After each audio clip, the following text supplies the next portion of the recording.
Abra Johnson. Where are you going to? I'm going to my network. Yeah. Which side is that? Solar. Oh, it's your land. I thought you were going to that other side. No, sir. Okay, we'll be going. I need something from there, but we'll be going. I will see another person. Sister Julie, Sister Kemi. Oh, how are you? I'm following the nature of man. Okay, the complexity nature of man. Oh, I have a question. Okay, what's the question? And the question is this: how was a man created?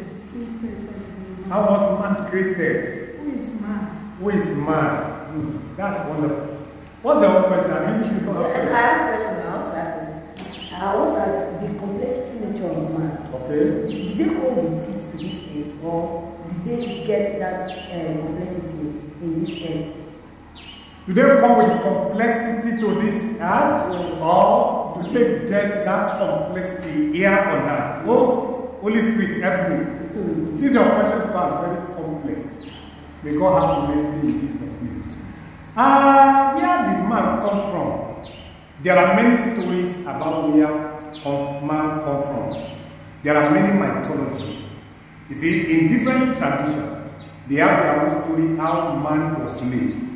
You get me right? You go to all these ancient Greek, Hebrew people, before even they know God, go to all these Arab countries, and even this your country that you have a lot of ethnicity, you will discover that they will tell you mostly mythology of man, how man is created, or how where man comes from.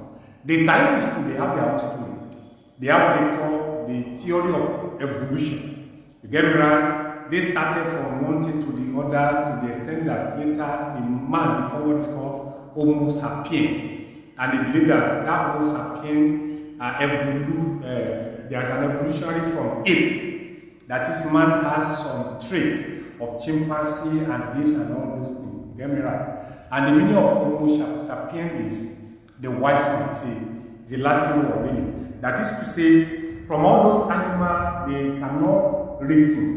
Until the modern day man, the man begin to reason, they can, fellowship together, cooperate together, group together, etc. All this one. That's what the area we will go in this course of teaching. And what we know is this: there are many mysteries in this world that we cannot even fathom, no matter how long man remains in this world.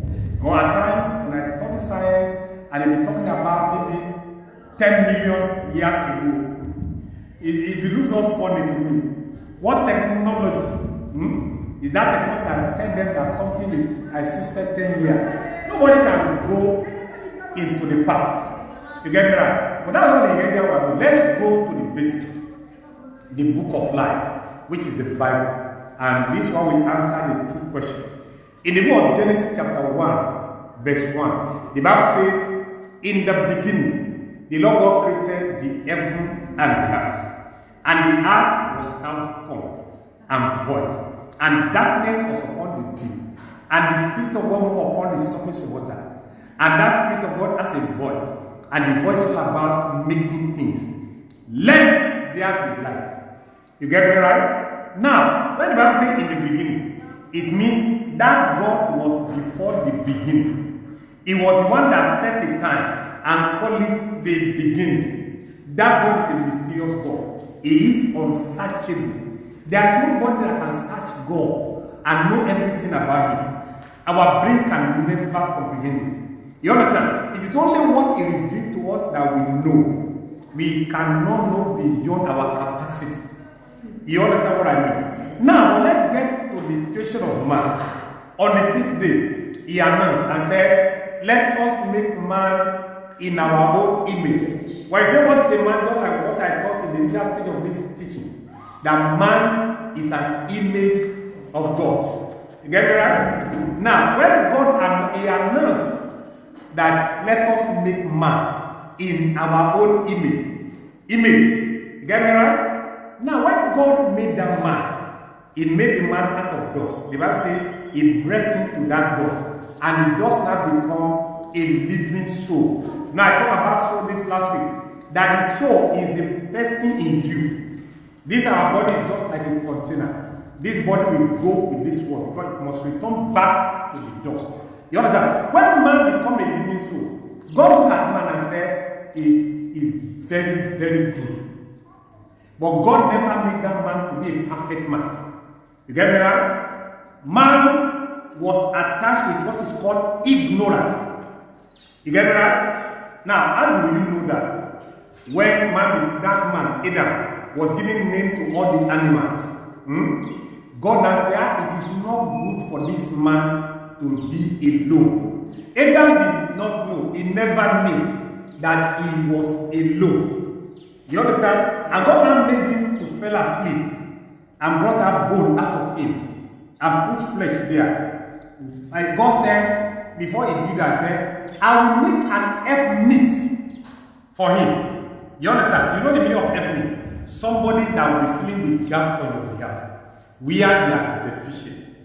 You understand? Someone that will be bringing perfection to you. We are not perfect. That's the meaning of helpmeet. You get me right? So God said, I will make an helpmeet for him.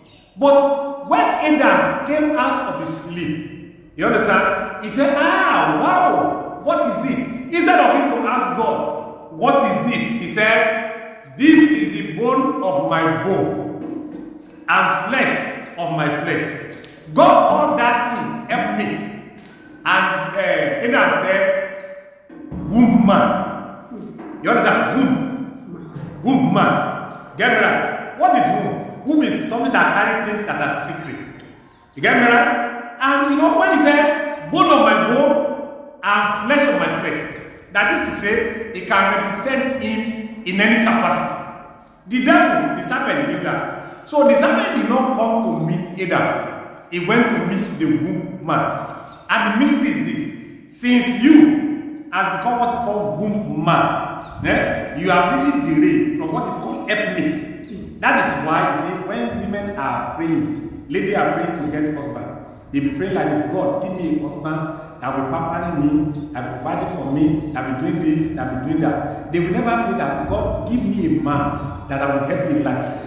You get me right? Because Adam was the one that called me woman. And many men are getting women now, they are not getting helpmeet. Only few people are getting helpmeet. You understand? So when that woman rather, Eve, confronted serpent, you get me right? Serpent deceived her. It was through that deception that made them to fall, and all this complexity now attached to what is called man. You know, God sent them away from that garden. You understand? They now go with all those deficiencies. When we are talking about strength now, weaknesses, excesses, phobia, it's now become part of the nature of man. But God never intended man to be like that, assuming they will be. What can say? God's supposed to know that they will fail. God knows, and that is why He made provision for salvation. He made man like a moral, free will person. You have the volitional capacity to make choice. Here you are. By the grace of God, I will put it in my next teaching so that I will go deeper in what you really ask. I love the question very well, and I believe that Holy Spirit will help you more in the name of Jesus Christ. It is well with you. God bless you. Thank you very much. Father, I pray for as many that are watching us, that by the grace of the Almighty God, we will never fall into temptation. Amen. In the name of Jesus. Amen. Any area that the enemy wants you to fall, I decree, rise by fire. Amen. In the name of Jesus. Amen. By the power in the name that's above all other names, sufficient grace is for you. Amen. We will not delay from the way of the Lord. Amen. Thank